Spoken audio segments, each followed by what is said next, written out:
Hello दोस्तों, आप सभी का स्वागत है मेरे इस YouTube channel study and entertainment club में। आज मैं आपके लिए लेकर आया हूँ टॉपिक 4, जिसमें हम पढ़ेंगे टूवर्ड्स सिविल डिसओबीडियंस। उससे पहले हम देखेंगे कि चौरी चौरा गोरखपुर में क्या हुआ था। तो चलिए वीडियो स्टार्ट करते हैं। फिगर 5, चौरी चौरा 1922।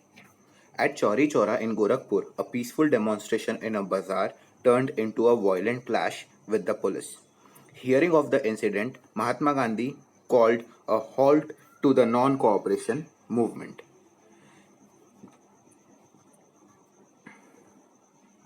अभी हम स्टार्ट करेंगे। चैप्टर है nationalism in India. In the last class I told you about कि नॉन कोऑपरेशन जो गांधी जी ने स्टार्ट किया था ना, तो गांधी जी का नॉन कोऑपरेशन थोड़ा सा वायलेंट हो गया, right. Non cooperation had turned violent, specially in the city, specially in the villages. मतलब बेसिकली ओवरऑल इंडिया में ही वायलेंट हो गया था।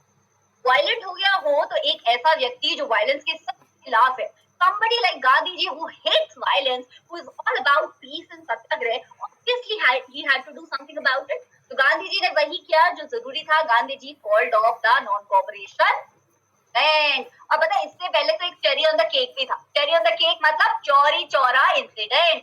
चौरी चौरा इंसिडेंट में तो मतलब अब क्या, Chauri Chaura is in Gorakhpur district, Uttar Pradesh. यहाँ पे पता है क्या हुआ, सत्याग्रही अपना प्रोटेस्ट कर रहे थे। पुलिस ने बोला उठो यहाँ से, सत्याग्रही ने बोला बिल्कुल नहीं उठेंगे। पुलिस ने बोला उठो कि डंडे मारूं, लोगों ने बोला नहीं उठेंगे, बिल्कुल नहीं उठेंगे। और इसी झड़प में लोगों और पुलिस के बीच में ऐसी लड़ाई हो गई कि गांव वालों ने पुलिस स्टेशन को आग लगा दी। 21 to 22 police people died on the spot due to the fire that broke out in the police station by the satyagrahi। अब सोचो, गांधी जी जो फौज खड़ी करना चाह रहे थे, जिसमें सब पीसफुल तरीके से इंडिपेंडेंस मांगे, उसमें पुलिस स्टेशन को जला दोगे तो गांधी जी को अच्छा लगेगा क्या? बिल्कुल भी नहीं बचा पार्टी। तो सौम्या call off the non cooperation movement, क्योंकि वायलेंस आ गया था भाई मूवमेंट में, गांधी जी को बिल्कुल पसंद नहीं आ रहा था। और तो और इसके साथ ना बाकी लोग जो non Unit 3, towards civil disobedience. In February 1922, Mahatma Gandhi decided to withdraw the non-cooperation movement. He felt the movement was turning violent in many places and satyagrahis needed to be properly trained before they would be ready for mass struggles.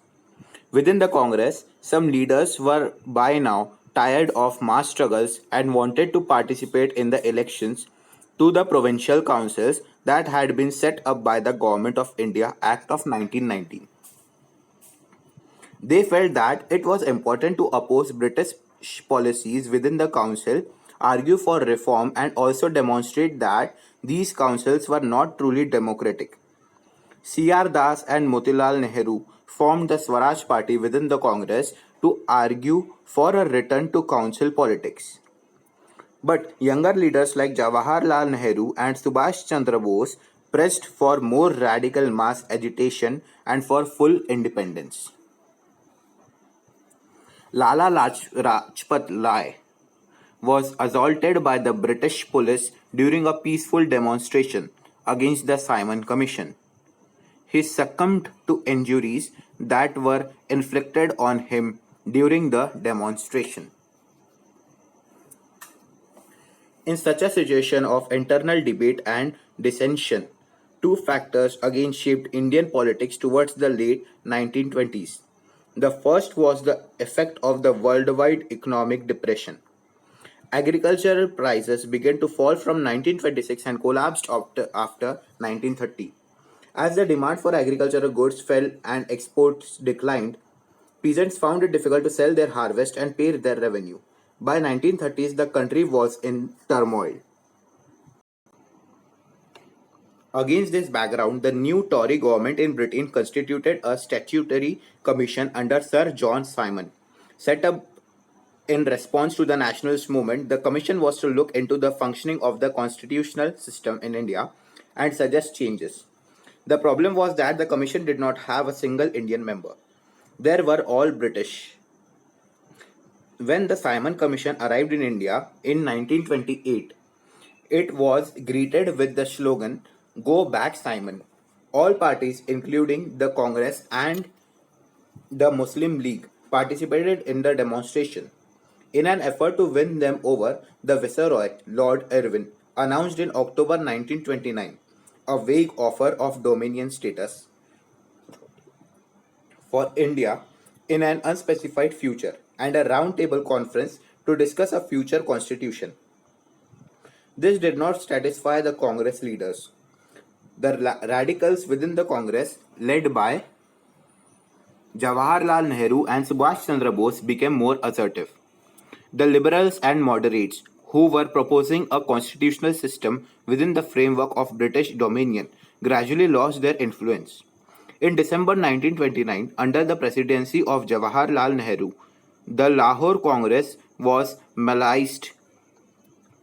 The Lahore Congress formalized the demand of Purna Swaraj or full independence for India. It was declared that 26 January 1930 would be celebrated as the Independence Day, when people were to take a pledge to struggle for complete independence. But the celebrations attracted very little attention. So Mahatma Gandhi had to find a way to relate this abstract idea of freedom to more concrete issues of everyday life. Meeting of Congress leaders at Allahabad 1931. Apart from Mahatma Gandhi, you can see Sardar Vallabhbhai Patel, extreme left, Jawaharlal Nehru, extreme right, and Subhash Chandra Bose, fifth from right.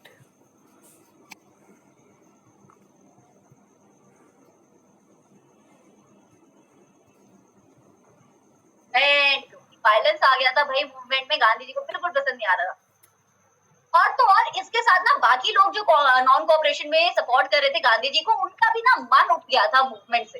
For example Congress leaders, now Congress leaders were also very tired of this mass struggle. They were like Gandhi ji क्या कर रहे हैं ना, अपन क्या election नहीं लड़ेंगे क्या? Election नहीं लड़ेंगे तो फिर पॉलिटिकल एम्पावरमेंट कैसे होगा? तो Congress also had doubts about non cooperation movement. और तो और अब लोगों को समझ आ गया था कि अगर इंडिपेंडेंस चाहिए तो इलेक्शंस में तो करना पड़ेगा, और इलेक्शंस में सिर्फ ना कोऑपरेट करके काम नहीं चलने वाला। अब कुछ बड़ा चाहिए, कुछ नया चाहिए, कुछ बहुत ही ब्रिलियंट सा चाहिए। इनफैक्ट कांग्रेस पार्टी बहुत बड़ी पार्टी थी बच्चे। Congress was a very very big party, probably the only party that the entire nation, entire India used to associate with। है कि नहीं? समझ आया राहुल?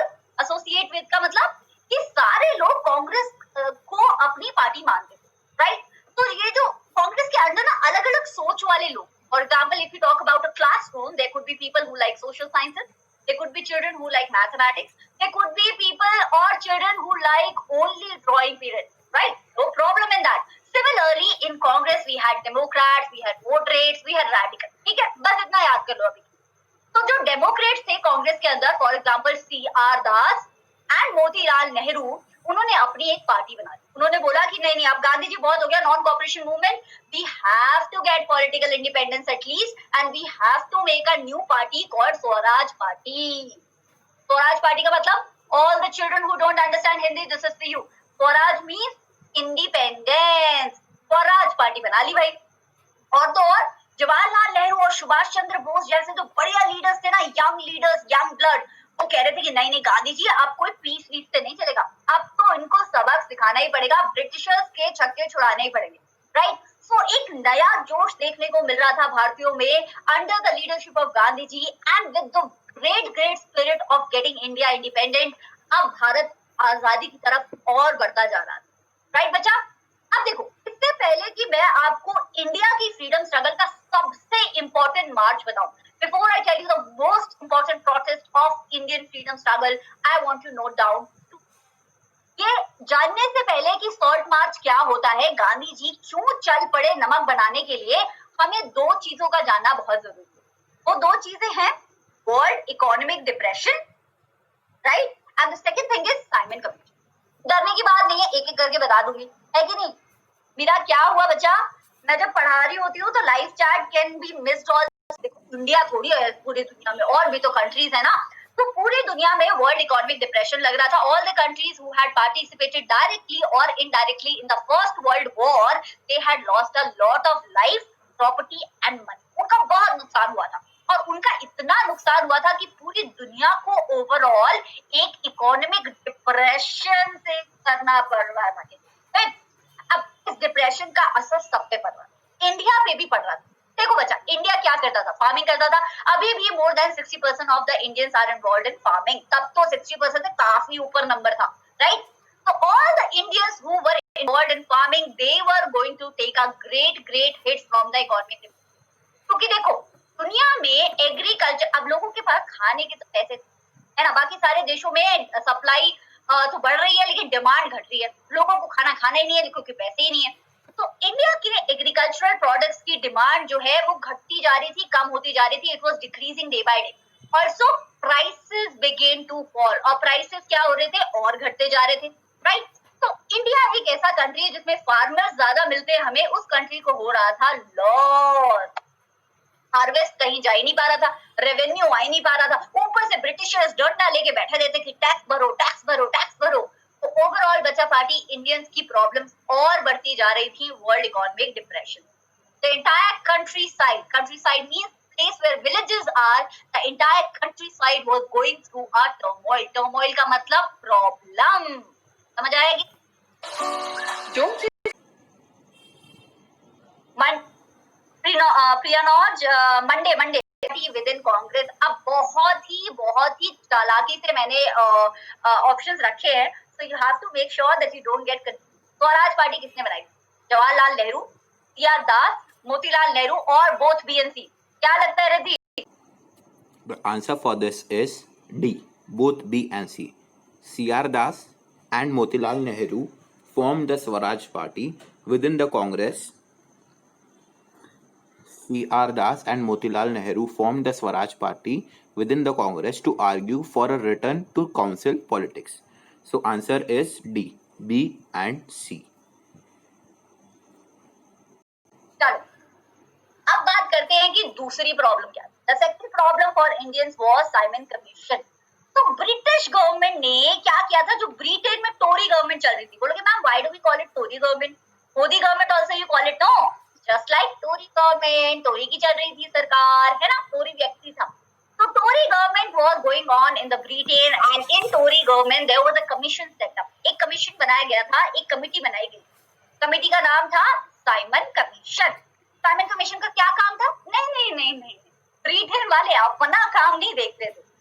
इनके साइमन कमीशन का काम था हमारे काम में टांग अड़ाना, मतलब कि look into our constitutional system in India. या अपना बना रही थी ना, इंडिया को तो लग ही रहा था जल्दी से आजाद हो जाएंगे, फिर कॉन्स्टिट्यूशन बनाएंगे। ब्रिटिशर्स उसमें भी टांग अड़ाने आ गए, राइट? और तो और हिम्मत देखो उनकी, that Simon Commission did not have a single Indian in it। भाई हमारे लिए ले रहे हो जब फैसला तो हमसे तो पूछोगे ना, right? So no, Simon Commission did not have a single Indian member, and by this fact Indians को आ रहा था गुस्सा। Indians were definitely very angry। तभी तो जब Simon Commission इंडिया आया ना सच के एकदम, तो इंडिया वालों ने बोला go back Simon। Simon Commission was met with "Go Back Simon Commission" slogan in the entire India। गली गली नुक्कड़ सड़कों पे हर जगह "Go Back Simon, Go Back Simon" के नारे लग रहे थे in 1928। In fact, Hindus and Muslims both communities forgot about their own problems। दोनों अपने आपस के झगड़ों को भूल गए और वो दोनों साथ आ गए ब्रिटिशर्स के खिलाफ। कभी-कभी मुझे लगता है कि हमारी कंट्री की यूनिटी को करना है ना, कहीं और से कोई एनिमी लाना पड़े तभी होगी। Anyway, let me know what you think about it. चलो अब क्या हो रहा था, ऑब्वियसली ब्रिटिश गवर्नमेंट डर गया। ब्रिटिश गवर्नमेंट ने बोला oh god, Hindus and Muslim in together, तो बड़ा कर दिया अपन ने। तो lord Irwin announced a dominion status for India. Dominion status का मतलब है बच्चा bargain. For example, you go to your father और mother and you are asking mamma I need 100 rupees and mama is like no, how about 20? So that's called bargaining, right? Similarly, when India was asking for full independence, Britishers was saying that थोड़ा सा काम कर दो, थोड़ा political empowerment ले लो, बस political domination ले लो, सारे का क्या करोगे? Independence मत, थोड़ी सी ले लो, right? That dominion status that Lord Irwin was offering to Indians, Congress leaders को पसंद नहीं आ रहा था, क्योंकि Congress leaders को पूरी गेम समझ आ गई थी बच्चा। उनको गेम समझ आ गई थी, ये बस हमारा उल्लू बनाते, कुछ ना कुछ करके बार्गेनिंग करके हमें शांत करा देते और बाद में फिर से हमारा उल्लू बनाते। Congress leaders, especially the radical ones such as Jawaharlal Nehru, Subhash Chandra Bose, they were like, we are not going to be fooled right now। अब दोबारा से उल्लू नहीं बनेंगे अपन। तो भाई क्या किया? मीटिंग, एक और मीटिंग, मीटिंग पढ़ पढ़ के अपन थक गए हैं। आई नो बहुत मीटिंग से चैप्टर में मैं बोला कि मैं तो भैया मीटिंग करूंगा और मैं मीटिंग करूंगा आपकी लाहौर में। तो Lahore session of Indian national Congress which was headed by Jawaharlal Nehru took the agenda of Swaraj.